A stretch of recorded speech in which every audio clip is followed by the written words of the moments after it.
¿Alguna vez te has preguntado por qué las familias más poderosas del mundo terminaron siendo las más malditas? ¿Por qué detrás de cada corona dorada y cada palacio majestuoso se escondían secretos tan oscuros que cambiarían para siempre tu percepción de la realeza? Hoy vamos a descubrir la verdad más perturbadora sobre las dinastías que gobernaron el mundo, una verdad que durante siglos ha sido enterrada bajo capas de protocolo, tradición y silencio absoluto. Durante más de 1000 años, las casas reales de Europa, Asia y otras regiones tomaron una decisión que definiría no solo su destino político, sino el destino genético de generaciones enteras. Eligieron el poder sobre la salud, la pureza de sangre sobre la supervivencia y el control dinástico sobre la vida misma. Lo que descubrirás en los próximos minutos te va a impactar de una manera que jamás imaginaste. Estamos hablando de la consanguinidad real, pero no de la versión romantizada que ves en las películas. Estamos hablando de una práctica sistemática, calculada y absolutamente despiadada que convirtió a las familias más influyentes del planeta en laboratorios genéticos vivientes. Los resultados fueron tan devastadores que algunos linajes simplemente desaparecieron, consumidos por sus propias decisiones. Imagínate por un momento que tu destino, tu salud mental, tu capacidad física y hasta tu supervivencia estuvieran determinados antes de nacer, no por el azar o la naturaleza, sino por las ambiciones desenfrenadas de tus ancestros. Imagínate que cada matrimonio en tu familia, durante los últimos 500 años, hubiera sido planeado no por amor, sino por mantener el poder concentrado en las mismas manos, sin importar las consecuencias. Esto no es ficción.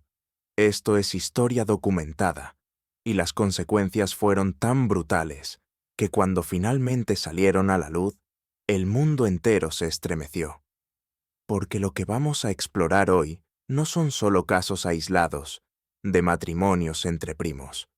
No, esto va mucho más profundo.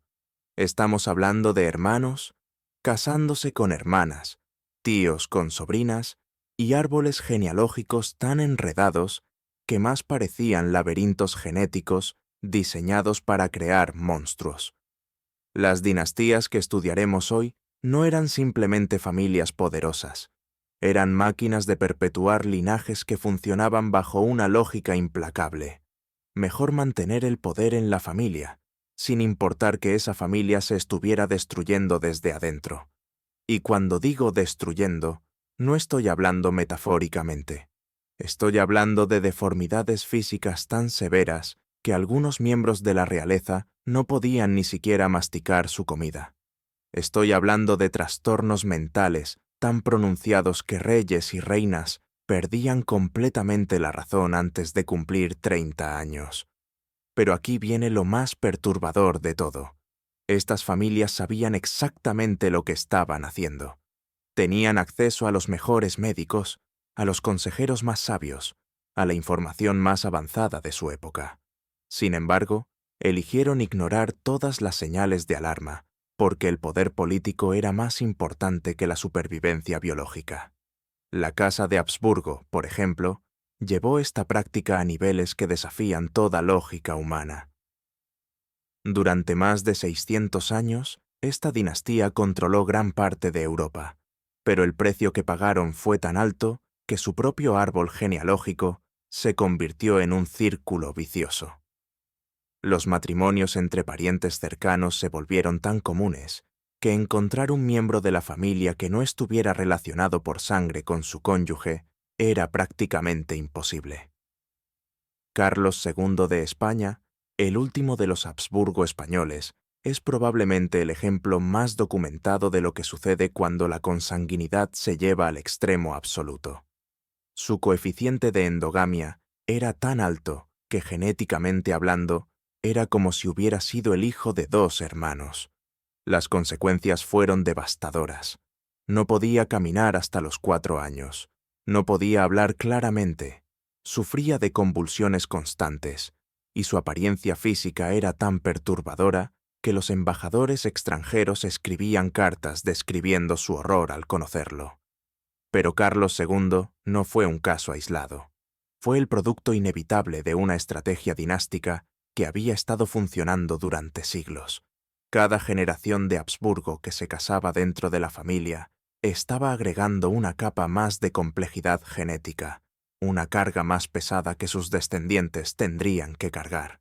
Y aquí es donde la historia se vuelve verdaderamente macabra, porque estas familias no solo estaban destruyendo su propia biología, sino que estaban creando una clase dirigente completamente desconectada de la realidad. Reyes que no podían tomar decisiones racionales, porque sus cerebros estaban literalmente dañados por la consanguinidad. Reinas que perdían hijo tras hijo, porque sus cuerpos no podían sostener embarazos saludables. Dinastías enteras que se extinguían no por guerras o revoluciones, sino por su propia genética. La casa de Ptolomeida en Egipto llevó esta práctica incluso más lejos. Durante casi 300 años, esta dinastía griega que gobernaba Egipto practicó el matrimonio entre hermanos como política estatal. No estamos hablando de primos o parientes lejanos. Estamos hablando de hermanos casándose con hermanas, generación tras generación, hasta crear una línea de sangre tan concentrada que desafía toda comprensión moderna. Cleopatra VII, la famosa reina de Egipto, era el producto de al menos 12 generaciones de matrimonios entre hermanos. Su árbol genealógico era tan limitado que tenía menos ancestros únicos que una persona común de su época. Y aunque la historia la recuerda como una mujer poderosa e inteligente, los documentos médicos de la época sugieren que ella y sus hermanos sufrían de una variedad de problemas de salud que eran directamente atribuibles a la consanguinidad extrema. Pero lo que hace que esta historia sea aún más perturbadora es que estas prácticas no se limitaban a una región o a una época específica. La consanguinidad real era un fenómeno global que se extendía desde Europa hasta Asia, desde África hasta las Américas. Los incas, los faraones egipcios, los emperadores chinos, las casas reales europeas, todas adoptaron versiones de esta misma estrategia, y todas pagaron el mismo precio terrible. En el Japón feudal, la familia imperial practicaba matrimonios entre primos hermanos durante más de 1000 años. Los registros históricos muestran que la tasa de mortalidad infantil entre la realeza japonesa era astronómicamente alta, y que muchos emperadores sufrían de lo que los médicos modernos reconocerían como trastornos genéticos severos. La realeza británica, aunque menos extrema que los Habsburgo, también tiene una historia larga y documentada de matrimonios consanguíneos. La reina Victoria, por ejemplo, se casó con su primo hermano, y sus descendientes llevaron genes defectuosos a prácticamente todas las casas reales de Europa. El gen de la hemofilia que Victoria portaba se extendió como una maldición a través de las familias reales de Rusia, España y Alemania, causando sufrimiento y muerte durante generaciones. El caso de la familia real rusa es particularmente trágico. El zarevich Alexei, hijo del zar Nicolás II, sufría de hemofilia severa, una condición que heredó directamente de su bisabuela Victoria. Esta enfermedad no solo causaba un sufrimiento físico constante al niño, sino que también influyó en decisiones políticas cruciales que eventualmente contribuyeron a la caída de la dinastía Románov. Pero aquí viene lo que realmente te va a impactar. Estas familias tenían registros meticulosos de sus matrimonios, de sus descendientes, de los problemas de salud que aparecían generación tras generación. Sabían exactamente qué estaban causando, y aún así continuaron, porque para ellos el riesgo de perder el control político era mucho mayor que el riesgo de destruir su propia biología. Los archivos de la Casa de Habsburgo, por ejemplo, contienen correspondencia entre médicos de la corte donde se discuten abiertamente las consecuencias de los matrimonios consanguíneos. Hay cartas donde los doctores reales advierten sobre los riesgos de continuar con estas prácticas, y hay respuestas de los consejeros políticos explicando por qué estas advertencias debían ser ignoradas. En una carta fechada en 1681, el médico personal del emperador Leopoldo I escribió: «La continuación de estos matrimonios dentro de la familia traerá consecuencias que no podemos prever completamente, pero que ya se manifiestan en la fragilidad de nuestros príncipes». La respuesta del consejero real fue directa: «La preservación de la dinastía requiere sacrificios que van más allá de la comodidad individual». Esta mentalidad, esta disposición a sacrificar la salud y la vida de generaciones futuras por el poder presente, es lo que hace que la historia de la consanguinidad real sea tan profundamente perturbadora. No estamos hablando de decisiones tomadas por ignorancia. Estamos hablando de decisiones tomadas con pleno conocimiento de las consecuencias. Y las consecuencias fueron absolutamente devastadoras. Los registros médicos de la época, aunque limitados por los conocimientos científicos del momento, documentan una variedad de problemas de salud que aparecían consistentemente en las familias reales consanguíneas: deformidades faciales severas, problemas de desarrollo mental, infertilidad, trastornos del sistema inmunológico y una mortalidad infantil que en algunos casos alcanzaba el 80%. La casa de Wittelsbach, en Baviera, desarrolló una reputación por la inestabilidad mental de sus miembros. El rey Luis II de Baviera, conocido como el Rey Loco, construyó castillos fantásticos mientras su reino se desmoronaba económicamente. Su comportamiento errático y su eventual muerte en circunstancias misteriosas fueron directamente atribuidos por los médicos de la época a la degeneración hereditaria causada por matrimonios repetidos dentro de la familia. Pero quizás el caso más documentado y más perturbador es el de la infanta Margarita Teresa de España, hija del rey Felipe IV. Los retratos de Velázquez la muestran como una niña aparentemente normal, pero los registros médicos cuentan una historia muy diferente. Margarita sufría de una variedad de problemas de salud que los médicos modernos reconocerían inmediatamente como consecuencias de la consanguinidad extrema. Su mandíbula estaba tan deformada que no podía masticar correctamente, sufría de convulsiones regulares y su desarrollo mental estaba severamente retrasado. A pesar de esto, fue casada con su tío, el emperador Leopoldo I, en un matrimonio que fue celebrado como un triunfo diplomático, pero que resultó en una tragedia personal. Margarita murió a los 21 años, después de dar a luz a 4 hijos, de los cuales solo uno sobrevivió hasta la edad adulta. La historia de Margarita no es única. Es representativa de cientos, quizás miles de casos similares que se repitieron durante siglos en las cortes reales de todo el mundo. Cada una de estas historias representa una vida humana sacrificada en el altar del poder político, una persona que nunca tuvo la oportunidad de vivir una vida normal, porque su destino fue determinado por las ambiciones de sus ancestros. Y aquí es donde la historia se vuelve aún más oscura, porque estas familias no solo estaban destruyendo su propia genética, sino que estaban creando una cultura donde el sufrimiento era normalizado, donde la deformidad era esperada, donde la muerte prematura era simplemente parte del costo de mantener el poder.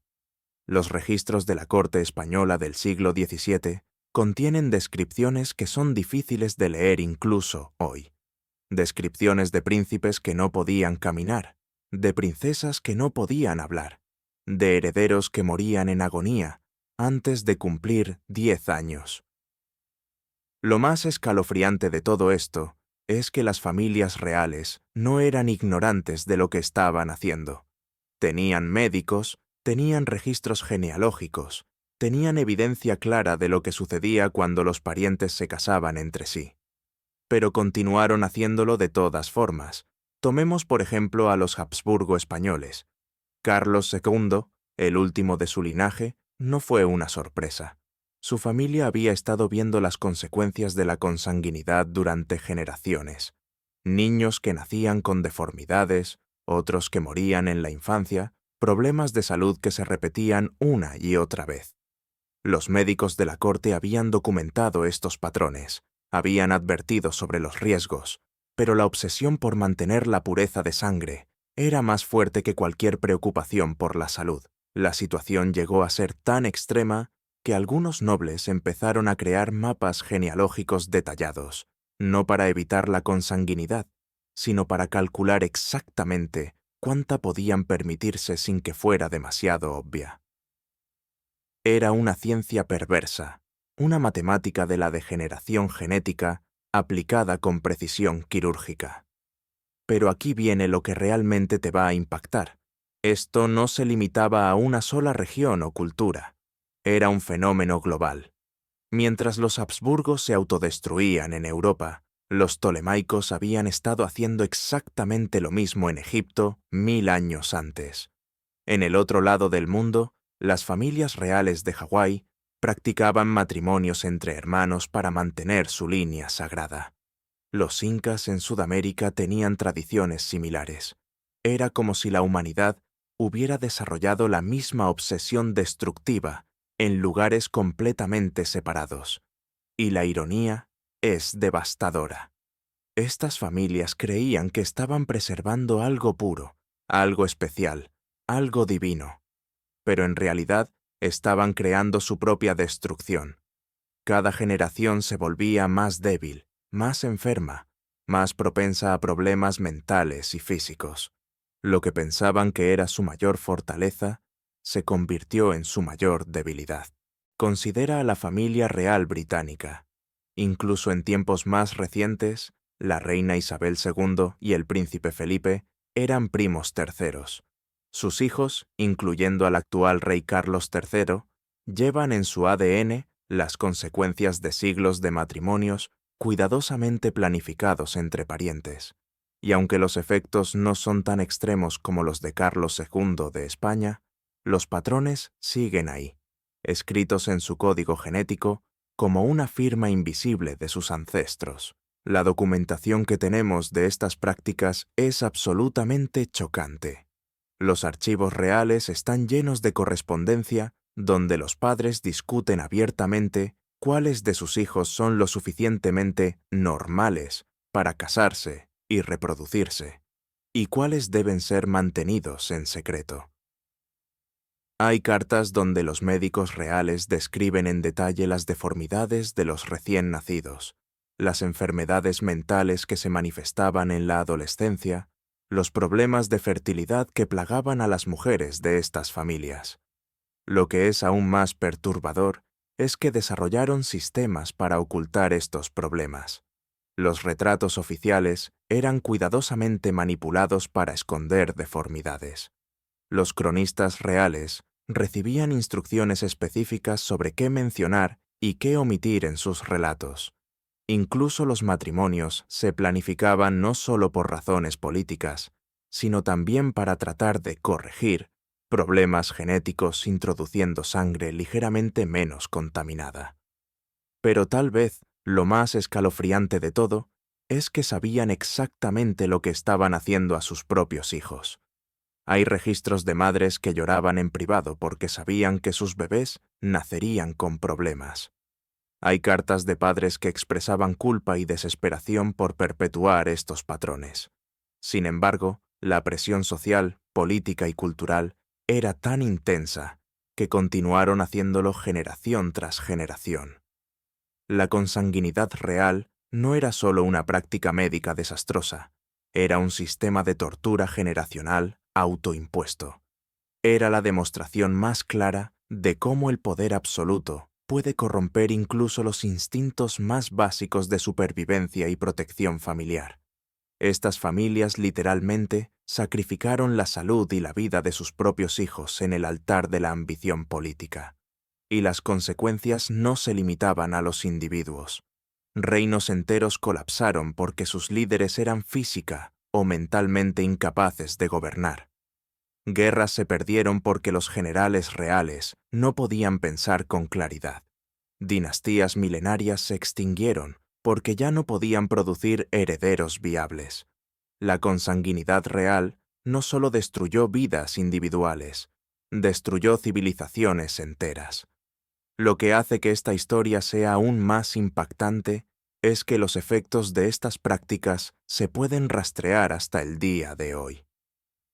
Familias aristocráticas en toda Europa todavía llevan marcadores genéticos de siglos de endogamia. Ciertas enfermedades raras son más comunes en círculos aristocráticos precisamente por esta razón. La herencia genética de la consanguinidad real sigue afectando a personas vivas en la actualidad. Pero quizás lo más aterrador es que esto no es solo historia antigua. En lugares aislados del mundo, estas prácticas continúan. Familias que han mantenido tradiciones de matrimonios entre parientes cercanos durante generaciones, a menudo sin entender completamente las consecuencias científicas, pero perpetuando los mismos patrones destructivos que destruyeron a las grandes dinastías del pasado. La historia de la consanguinidad real es, en última instancia, una historia sobre los límites de la ambición humana y el precio que estamos dispuestos a pagar por el poder. Es una demostración de cómo las estructuras sociales pueden volverse tan rígidas y destructivas que literalmente consumen a quienes las mantienen. La realidad es que las consecuencias de la consanguinidad no se limitaban únicamente a las deformidades físicas que podían verse a simple vista.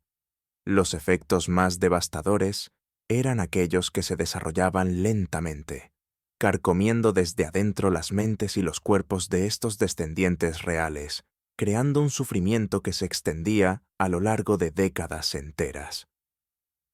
Tomemos el caso de Fernando VI de España, cuya historia representa uno de los ejemplos más perturbadores de cómo la consanguinidad puede manifestarse en forma de enfermedad mental severa.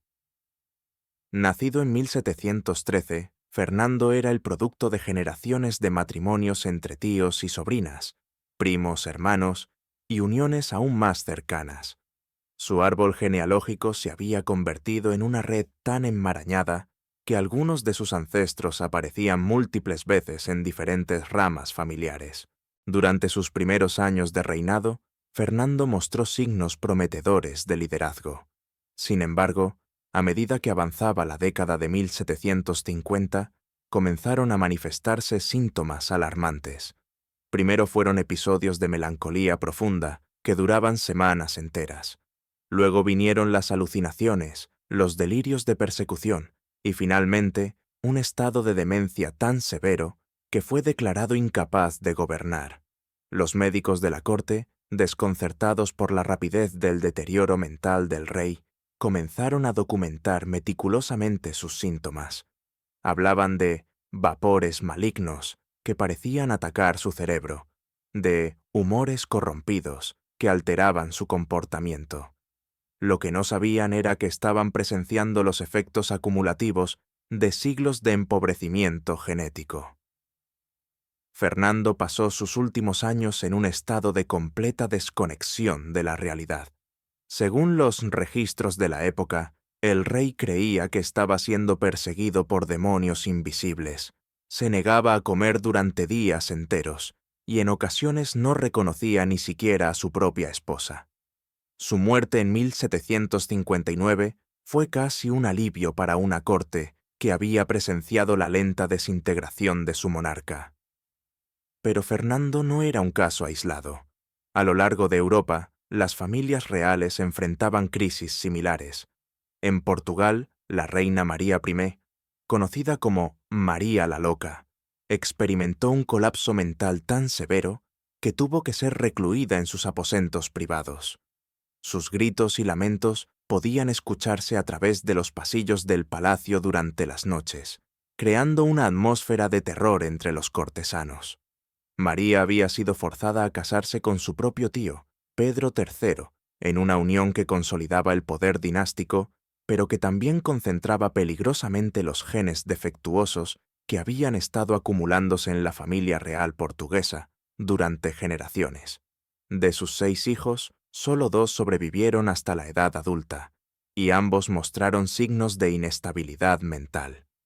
La enfermedad mental de María se manifestó inicialmente como episodios de ansiedad extrema y depresión profunda, pero gradualmente evolucionó hacia algo mucho más perturbador.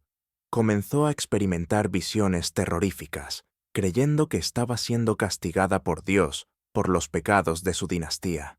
En sus momentos más lúcidos, María parecía comprender intuitivamente que había algo fundamentalmente errado en su linaje, algo que se transmitía de generación en generación como una maldición invisible. Los registros médicos de la época describen escenas verdaderamente desgarradoras. María pasaba horas enteras en oración obsesiva, golpeándose el pecho y suplicando perdón por crímenes que existían solo en su mente fracturada. Otras veces se sumía en estados catatónicos tan profundos que los médicos temían que hubiera muerto. La situación se volvió tan grave que en 1792 su hijo Juan tuvo que asumir la regencia de facto, aunque María continuó siendo reina nominal hasta su muerte en 1816. Durante esos 24 años, la corte portuguesa se convirtió en un lugar sombrío, donde los susurros sobre la maldición real se extendían como una sombra sobre toda la nobleza. Mientras tanto, en Francia, la situación no era menos dramática. Carlos II de España, aunque ya mencionado anteriormente, merece una exploración más profunda de sus sufrimientos diarios. Los reportes médicos de la época revelan que Carlos experimentaba dolores físicos constantes que los médicos no podían explicar ni aliviar. Su mandíbula deformada le impedía masticar adecuadamente, obligándolo a consumir únicamente alimentos líquidos o completamente triturados. Pero el sufrimiento físico era solo la punta del iceberg.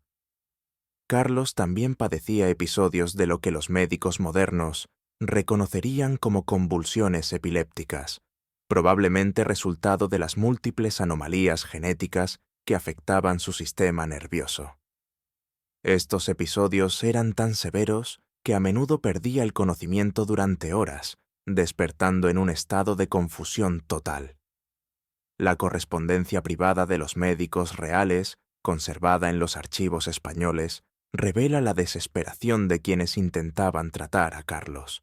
Un médico escribió: «Su Majestad sufre de males que parecen estar grabados en su propia esencia, como si cada fibra de su ser hubiera sido tocada por una influencia maligna que no comprendemos». Lo más trágico de todo era que Carlos era perfectamente consciente de su condición. En sus momentos de lucidez, expresaba una profunda tristeza por su incapacidad para cumplir con sus deberes reales. Sabía que su apariencia física causaba horror incluso entre sus propios cortesanos, y esta conciencia de su diferencia lo sumía en depresiones que duraban semanas. La presión de producir un heredero pesaba enormemente sobre Carlos, pero su condición física hacía que incluso el acto más básico de la procreación fuera extremadamente difícil. Su matrimonio con María Luisa de Orleans fue una fuente constante de frustración y humillación, no solo para él, sino para toda la corte española que esperaba desesperadamente la continuidad dinástica. En los territorios alemanes, la situación era igualmente desesperante. Los pequeños ducados y principados que componían el Sacro Imperio Romano Germánico habían practicado la endogamia durante tantas generaciones que muchas familias nobles parecían estar en una carrera hacia la extinción genética. El caso de los duques de Sajonia-Gotha-Altenburg es particularmente revelador. Durante el siglo XVIII, esta familia experimentó una serie de nacimientos que parecían desafiar las leyes de la naturaleza. Los bebés nacían con deformidades tan severas que algunos cronistas de la época se negaron a documentar los detalles específicos, considerándolos demasiado perturbadores para registrar. Un documento médico conservado en los archivos de Gotha describe el nacimiento de un príncipe en 1743 cuyas anomalías eran tan extremas que los médicos debatieron si técnicamente podía ser considerado humano. El bebé nació con múltiples extremidades adicionales, órganos externos visibles y una cabeza de tamaño anormal. Vivió apenas 3 días, tiempo suficiente para ser bautizado, pero no para ser presentado oficialmente a la corte. Este tipo de tragedias se repetían con una frecuencia alarmante en las familias nobles europeas. Los registros parroquiales de la época están llenos de entradas crípticas sobre nacimientos irregulares y deformidades incompatibles con la vida. Los sacerdotes, enfrentados a la necesidad de bautizar a estos bebés mientras mantenían la dignidad de las familias reales, desarrollaron un lenguaje codificado para describir lo que veían. La situación se volvió tan grave que algunos nobles comenzaron a buscar alternativas desesperadas. En los Países Bajos, la Casa de Orange-Nassau intentó introducir sangre nueva a través de matrimonios con familias nobles alemanas menos endogámicas. Sin embargo, descubrieron que el daño genético acumulado durante generaciones no podía revertirse fácilmente con una sola inyección de diversidad genética. El príncipe Guillermo V de Orange, nacido en 1748, representaba esta nueva estrategia matrimonial. Su madre, Ana de Hannover, provenía de una línea relativamente diversa genéticamente. Sin embargo, Guillermo aún cargaba con el legado genético de sus ancestros Orange, manifestándose en una serie de problemas de salud crónicos que lo plagaron toda su vida. Guillermo sufría de episodios recurrentes de lo que los médicos modernos reconocerían como trastorno bipolar severo. Alternaba entre períodos de actividad maníaca, durante los cuales tomaba decisiones políticas impulsivas y peligrosas, y fases de depresión tan profundas que se negaba a salir de sus aposentos durante semanas. Estos cambios de humor extremos no solo afectaban su capacidad para gobernar, sino que también creaban una atmósfera de incertidumbre constante en la corte holandesa. Los ministros nunca sabían si encontrarían a un príncipe energético y decidido, o a un hombre sumido en la desesperación más absoluta. La tragedia de estas familias reales no residía únicamente en el sufrimiento individual de sus miembros, sino en el hecho de que eran perfectamente conscientes de lo que estaban haciendo. Los archivos genealógicos que mantenían meticulosamente documentaban no solo los matrimonios y nacimientos, sino también las enfermedades, deformidades y muertes prematuras que plagaban sus linajes. Un documento particularmente revelador, conservado en los archivos de la Casa de Habsburgo, contiene lo que parece ser un análisis temprano de los patrones hereditarios en la familia. Escrito por un médico de la corte en 1701, el documento identifica claramente la conexión entre los matrimonios consanguíneos y los problemas de salud que afectaban a los miembros de la dinastía. El médico escribió: «Hemos observado que aquellos príncipes nacidos de uniones entre parientes más cercanos tienden a manifestar debilidades corporales y mentales más pronunciadas. Sería prudente considerar la introducción de sangre fresca en nuestras líneas dinásticas». Sin embargo, este consejo médico fue completamente ignorado por razones políticas y tradicionales. La persistencia de estas prácticas, a pesar del conocimiento de sus consecuencias, revela la profundidad del compromiso de estas familias con la preservación del poder político sobre la salud humana. Era un cálculo frío y deliberado. Mejor arriesgar la salud y la vida de los herederos que diluir el control dinástico del poder. Esta mentalidad creó generaciones de víctimas reales, individuos que nacieron condenados a vidas de sufrimiento físico y mental no por sus propias decisiones, sino por las ambiciones políticas de sus ancestros. Y ahora llegamos al punto más perturbador de toda esta historia, porque lo que hemos visto hasta ahora, por terrible que parezca, es solo la punta del iceberg.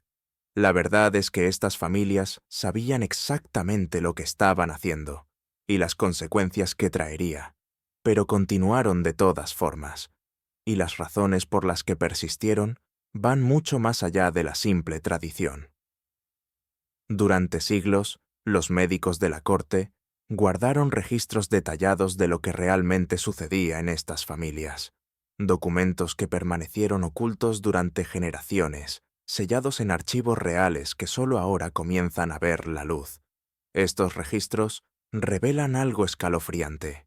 No solo conocían los riesgos, sino que desarrollaron sistemas completos para ocultarlos. En los archivos de la Casa de Habsburgo, por ejemplo, se encontraron cartas entre médicos donde describían con precisión clínica las deformidades que aparecían generación tras generación. Hablaban de la maldición de la sangre pura y de cómo cada nuevo nacimiento traía consigo una nueva variación de sufrimiento. Pero lo más inquietante es que también desarrollaron métodos para esconder estas realidades del mundo exterior. Los retratos oficiales de la época no eran simples obras de arte, eran ejercicios de propaganda médica. Los pintores recibían instrucciones específicas sobre cómo modificar las características físicas de los monarcas para ocultar sus deformidades. El famoso prognatismo de los Habsburgo, por ejemplo, era mucho más severo de lo que muestran la mayoría de los retratos. Los documentos revelan que algunos miembros de la familia tenían mandíbulas tan pronunciadas que no podían cerrar la boca completamente, causando problemas constantes de salivación y dificultades extremas para comer. Pero la manipulación visual era solo una parte de un sistema mucho más complejo. Las familias reales desarrollaron lo que los historiadores ahora llaman el protocolo del silencio. Cualquier médico, sirviente o cortesano que mencionara públicamente las condiciones reales de los monarcas enfrentaba consecuencias devastadoras. No solo perdían sus posiciones, sino que a menudo desaparecían completamente de los registros históricos. En Francia, durante el reinado de Luis XIV, se estableció un sistema donde los médicos reales debían firmar documentos de confidencialidad que los obligaban a reportar solo versiones apropiadas de la salud real. Los registros médicos reales de la época contenían dos versiones, una para los archivos oficiales y otra, mucho más detallada y perturbadora, para los archivos secretos. Estas segundas versiones describen una realidad que hace que nuestras peores sospechas parezcan optimistas. Los documentos secretos revelan que María Antonieta, por ejemplo, sufría de lo que los médicos de la época describían como episodios de ausencia mental, que duraban días enteros. Durante estos periodos, permanecía completamente inmóvil, con la mirada perdida, sin responder a estímulos externos. Los médicos sabían que esto era resultado directo de la endogamia en su linaje, pero públicamente se atribuía a delicadeza femenina o exceso de sensibilidad. En España, los registros médicos de Carlos II revelan una realidad aún más brutal.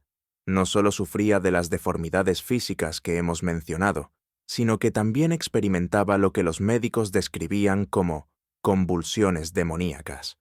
Durante estos episodios, perdía completamente el control de sus funciones corporales y emitía sonidos que los testigos describían como inhumanos. Los médicos sabían que estas convulsiones eran resultado del daño neurológico causado por la endogamia, pero públicamente se atribuían a posesión diabólica o castigo divino. Lo más perturbador es que estos registros también revelan que las familias reales no solo conocían los riesgos, sino que los calculaban. Desarrollaron lo que podríamos llamar tablas de probabilidad genética, primitivas, donde estimaban qué tipos de uniones producirían los menores daños. Sabían, por ejemplo, que casar a un primo hermano con una prima hermana tenía menos probabilidades de producir descendencia viable que casar a un hermano con una hermana, pero ambas opciones se consideraban aceptables si mantenían el poder concentrado. En los archivos de la familia tolemaica, recientemente descifrados, se encontraron documentos que revelan que los faraones tenían conocimiento detallado de lo que llamaban el precio de la divinidad. sabían que cada generación de matrimonios entre hermanos producía descendencia más débil, pero consideraban esta debilidad como una prueba de su naturaleza divina. Creían que sólo los dioses podían sobrevivir a tal pureza de sangre, y que aquellos que morían o nacían con deformidades simplemente no eran dignos de la divinidad. Esta mentalidad persistió durante milenios. Los registros revelan que incluso en el siglo XIX, cuando la ciencia médica ya había comenzado a comprender los mecanismos básicos de la herencia, las familias reales continuaron justificando sus prácticas. La reina Victoria, por ejemplo, estaba perfectamente consciente de que era portadora de la hemofilia y que transmitirla a sus descendientes podría tener consecuencias devastadoras para las monarquías europeas. Sin embargo, continuó organizando matrimonios entre sus hijos y nietos que garantizaban la propagación de la enfermedad. Los documentos personales de Victoria revelan una mentalidad que resulta casi incomprensible para nosotros hoy. Escribió en su diario: «La sangre real debe permanecer pura, sin importar el costo. Es preferible un reino gobernado por sangre divina enferma que uno contaminado por sangre plebeya saludable». Esta entrada, fechada en 1878, muestra que incluso décadas después de que los efectos de la hemofilia fueran evidentes en su familia, seguía priorizando la pureza de sangre sobre la salud de sus descendientes. Pero quizás lo más escalofriante de todo es que estos registros también revelan que las familias reales desarrollaron métodos para acelerar la muerte de aquellos miembros que consideraban demasiado dañados. En varios casos, los médicos reales recibían instrucciones de administrar tratamientos que, según los documentos, estaban diseñados para aliviar el sufrimiento de manera permanente. En Austria, por ejemplo, se encontraron registros que detallan cómo varios bebés Habsburgo que nacieron con deformidades severas recibieron medicinas especiales que los llevaron a una muerte rápida. Los médicos registraron estas muertes como fallas naturales, pero las fórmulas de las medicinas revelan que contenían sustancias que sabían serían letales para infantes. Esta práctica no se limitaba a Europa. En Egipto, los registros jeroglíficos recientemente traducidos revelan que los faraones tenían un sistema establecido para devolver a los dioses a aquellos descendientes que consideraban imperfectos. Los bebés que nacían con deformidades visibles eran sometidos a rituales que, según los registros, estaban diseñados para purificar sus almas, antes de enviarlos de vuelta al reino divino. Lo que estos documentos revelan es que las familias reales no eran víctimas inocentes de tradiciones que no comprendían. Eran participantes conscientes en un sistema que priorizaba el poder político sobre la vida humana. Conocían los costos, los calculaban, los ocultaban y cuando era necesario, los eliminaban. Y aquí está la parte que realmente debería inquietarnos. Este sistema no desapareció simplemente con el tiempo. Evolucionó. Las familias aristocráticas modernas han aprendido a utilizar la tecnología genética no para eliminar estos problemas, sino para ocultarlos de manera más sofisticada. Los registros médicos de las familias reales contemporáneas están protegidos por niveles de confidencialidad que harían que los secretos de Estado parezcan información pública. Pero ocasionalmente, la verdad se filtra. Los escándalos médicos en las familias reales modernas, cuando se examinen cuidadosamente, revelan patrones que son inquietantemente familiares. Las tasas de cáncer, las enfermedades autoinmunes, los trastornos psiquiátricos y las dificultades reproductivas en las familias aristocráticas contemporáneas siguen siendo estadísticamente mucho más altas que en la población general. La diferencia es que ahora tienen los recursos y la tecnología para ocultar estos problemas de manera más efectiva. Las terapias genéticas experimentales, los tratamientos médicos de vanguardia y los equipos de especialistas dedicados exclusivamente a mantener la salud de estas familias han creado una ilusión de que los problemas del pasado se han resuelto, Lo que hace este tema aún más escalofriante es que estas prácticas no desaparecieron cuando las monarquías tradicionales comenzaron a declinar. De hecho, los últimos vestigios de la consanguinidad real persistieron hasta bien entrado el siglo XX, y en algunos casos, las consecuencias siguen manifestándose hoy en día. Durante las primeras décadas del siglo XX, mientras el mundo se modernizaba y la ciencia genética comenzaba a emerger, las familias reales europeas continuaron con sus matrimonios endogámicos. La Primera Guerra Mundial sacudió los tronos, pero no las tradiciones genéticas. La reina Victoria del Reino Unido, conocida como la abuela de Europa, había esparcido la hemofilia a través de múltiples casas reales mediante los matrimonios de sus descendientes. Sus nietos y bisnietos, portadores de genes defectuosos, continuaron reproduciéndose entre familias emparentadas. El caso más dramático fue el de la familia imperial rusa. El zar Nicolás II y la zarina Alejandra, primos segundos a través de la reina Victoria, tuvieron un hijo hemofílico, el zarevich Alexei. La desesperación de Alejandra por salvar a su hijo la llevó a confiar en figuras místicas como Rasputín, cuya influencia desestabilizó la monarquía rusa. La hemofilia, ese regalo mortal de generaciones de matrimonios consanguíneos, contribuyó directamente a la caída del imperio más grande del mundo. Pero aquí viene lo verdaderamente perturbador. Incluso después de la Revolución Rusa, incluso después de 2 guerras mundiales, incluso después de que la ciencia genética moderna explicara claramente los riesgos de la consanguinidad, algunas familias aristocráticas continuaron con estas prácticas. No por necesidad política, sino por tradición, por preservar lo que consideraban la pureza de su linaje. En los años 50 y 60, cuando el mundo celebraba los avances médicos y científicos, investigadores comenzaron a documentar casos inquietantes en comunidades aisladas, donde las familias aristocráticas habían mantenido matrimonios endogámicos durante generaciones. Estos estudios revelaron patrones genéticos que parecían sacados de los peores momentos de la historia real europea. Un caso particularmente escalofriante emerge de una familia noble francesa, cuyo nombre permanece protegido por leyes de privacidad. Durante más de 4 siglos, esta familia había practicado matrimonios entre primos cercanos, tíos con sobrinas, y en algunos casos, uniones aún más cercanas. Cuando los genetistas finalmente accedieron a sus registros familiares en los años 70, descubrieron que el coeficiente de consanguinidad de algunos miembros era comparable al de los antiguos faraones egipcios.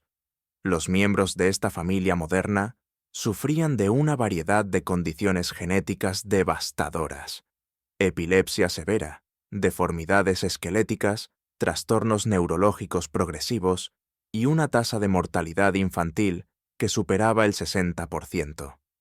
Más inquietante aún, los registros médicos familiares mostraban que los patriarcas de la familia conocían estos riesgos desde principios del siglo XIX, pero continuaron con las prácticas matrimoniales tradicionales. La familia había desarrollado un sistema elaborado para ocultar las condiciones genéticas de sus miembros. Los niños con deformidades severas eran enviados a instituciones privadas, oficialmente por educación especial, pero en realidad para mantenerlos alejados de la vista pública. Los matrimonios se celebraban en ceremonias privadas, con invitados limitados y sin cobertura mediática. Los retratos familiares se pintaban de manera que ocultaran las deformidades, y los miembros afectados raramente aparecían en eventos públicos. Lo que hace este caso aún más perturbador es que esta familia tenía acceso a los mejores médicos y genetistas de Europa. Sabían exactamente qué estaban haciendo y cuáles serían las consecuencias. Sin embargo, la tradición y la obsesión con la pureza de sangre superaron cualquier consideración por el bienestar de sus descendientes. Este patrón se repitió en otras familias aristocráticas europeas durante el siglo XX. En España, ciertas ramas de la nobleza continuaron con matrimonios endogámicos hasta los años 80. En Alemania, algunas familias principescas mantuvieron estas prácticas incluso después de perder sus títulos y territorios. En cada caso, los resultados fueron los mismos: generaciones de sufrimiento, enfermedad y muerte prematura. Pero la historia no termina en Europa. En otras partes del mundo, donde las monarquías tradicionales persistieron más tiempo, la consanguinidad real continuó con consecuencias igualmente devastadoras. En ciertas regiones de Asia y África, las familias reales mantuvieron matrimonios endogámicos hasta finales del siglo XX. Un caso documentado en una monarquía asiática, cuyo nombre se mantiene confidencial por razones diplomáticas, revela que hasta los años 90, la familia real continuaba con matrimonios entre primos cercanos. Los miembros de esta familia sufrían de una condición genética rara que causaba degeneración neurológica progresiva. Los príncipes y princesas, aparentemente saludables en su juventud, comenzaban a mostrar síntomas devastadores en sus 30 años: pérdida de coordinación, deterioro cognitivo y, eventualmente, muerte prematura. La familia real había establecido un hospital privado, oficialmente para investigación médica avanzada, pero en realidad para tratar las condiciones genéticas de sus miembros. Los médicos que trabajaban en esta institución estaban obligados a firmar acuerdos de confidencialidad extremadamente estrictos. Cualquier violación de estos acuerdos resultaba no solo en consecuencias legales, sino en amenazas a la seguridad personal. Los registros médicos de este hospital, que fueron filtrados por un médico anónimo en los años 2000, revelaron décadas de sufrimiento silencioso. Generaciones de príncipes y princesas habían vivido con dolor constante, discapacidades severas y la certeza de una muerte prematura. Los niños nacían con defectos congénitos que requerían múltiples cirugías. Los adultos jóvenes desarrollaban condiciones neurológicas que los dejaban incapacitados. Los ancianos raramente superaban los 50 años. Lo más inquietante de estos registros era la evidencia de que la familia real no solo conocía estas consecuencias, sino que las había documentado meticulosamente durante generaciones. Tenían gráficos genealógicos que mostraban la transmisión de genes defectuosos, estudios estadísticos sobre las tasas de mortalidad y proyecciones sobre la viabilidad futura del linaje. Sin embargo, continuaron con los matrimonios endogámicos. Esta documentación reveló algo aún más escalofriante. La familia real había desarrollado una filosofía que justificaba el sufrimiento como un precio necesario para mantener la pureza de sangre. Creían que el dolor y la enfermedad eran pruebas de su carácter divino, que solo los verdaderos nobles podían soportar tales cargas. Esta mentalidad había convertido la consanguinidad de una práctica política en una forma de martirio aristocrático. En tiempos modernos, con la disponibilidad de pruebas genéticas avanzadas y tecnologías reproductivas, algunas familias aristocráticas han encontrado nuevas formas de mantener la endogamia mientras intentan minimizar las consecuencias genéticas.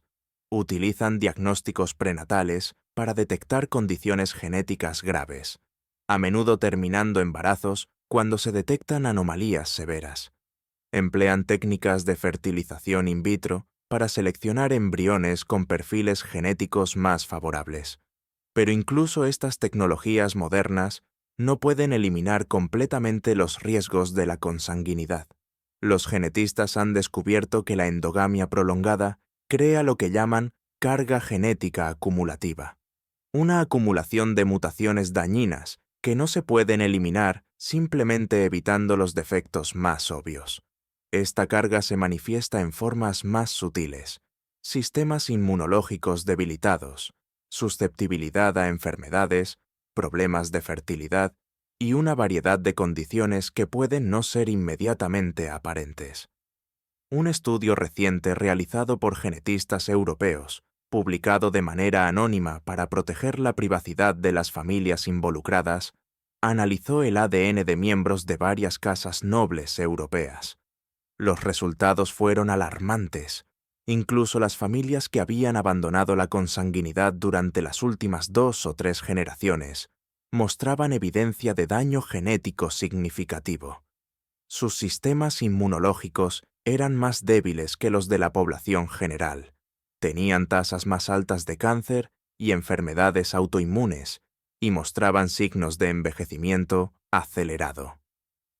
Más inquietante aún, el estudio reveló que algunas de estas familias habían comenzado a buscar formas de limpiar su linaje genético mediante la selección cuidadosa de parejas que pudieran compensar sus deficiencias genéticas. Esto había llevado a una nueva forma de elitismo genético, donde la compatibilidad genética se había convertido en un factor tan importante como la compatibilidad social y económica en la selección de matrimonios. La historia de la consanguinidad real no es solo un capítulo oscuro del pasado, sino una advertencia continua sobre los peligros de priorizar la pureza ideológica sobre el bienestar humano. Estas familias, obsesionadas con mantener su linaje puro, crearon generaciones de sufrimiento que continúan manifestándose hasta el día de hoy. El legado de siglos de matrimonios endogámicos sigue presente en las familias aristocráticas modernas, oculto detrás de tecnologías médicas avanzadas y acuerdos de confidencialidad, pero no eliminado. Es un recordatorio sombrío de que cuando el poder y la tradición se anteponen a la ciencia y la compasión humana, las consecuencias pueden persistir durante generaciones, creando un ciclo de sufrimiento que trasciende siglos y continúa afectando vidas inocentes hasta nuestros días.